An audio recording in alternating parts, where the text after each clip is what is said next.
Kabnur news वार्तामध्ये आपल्या सर्वांचं स्वागत आहे। स्वामी समर्थ प्रकट दिनानिमित्त अखिल भारतीय श्री स्वामी समर्थ गुरुपीठ श्री क्षेत्र त्र्यंबकेश्वर दिंडोरी प्रणित श्री स्वामी समर्थ केंद्र कबनूर या ठिकाणी विविध धार्मिक कार्यक्रम घेण्यात आले। मान्यवरांच्या हस्ते सकाळी भोपाळी आरती व हवनयुक्त स्वामी चरित्र पारायण करण्यात आले।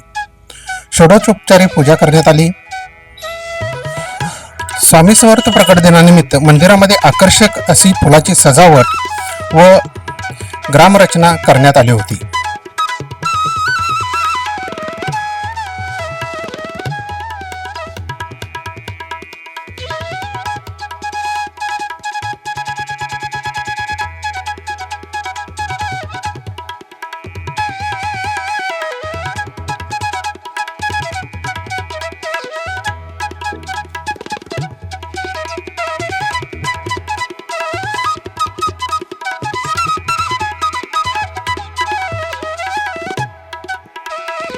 यावेळी कबनूर गावातील नागरिक व स्वामी समर्थ भक्त भाविक मोठ्या संख्येने उपस्थित होते।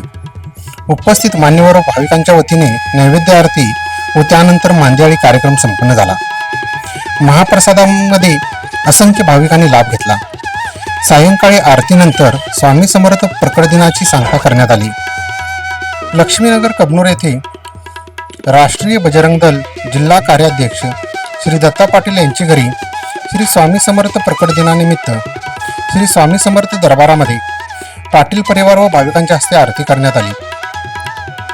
आंतरराष्ट्रीय हिंदू परिषद जिल्हा मंत्री श्री पंढरीनाथ ठाणेकर, संतोष हत्तीकर, बाबासो कोकणे, विनायक पवार, रवी धनगर, महेश कोरवी, एकनाथ पवार, कपिल जाधव यांच्या हस्ते महाप्रसादाचे वाटप करण्यात आले। यावेळी महिला संघटनेतील राष्ट्रीय महिला परिषद जिल्हाध्यक्षा सौ ललिता ठाणेकर, कबनूर प्रकट ओजस्विनी अध्यक्षा संपदा पाटील, सौ दीपाली कोरवी, सौ अमृता सुतार यांच्या हस्ते महिलांना महाप्रसाद वाटप करण्यात आला। कबनूरमध्ये दिवसभर स्वामीमय वातावरण होते।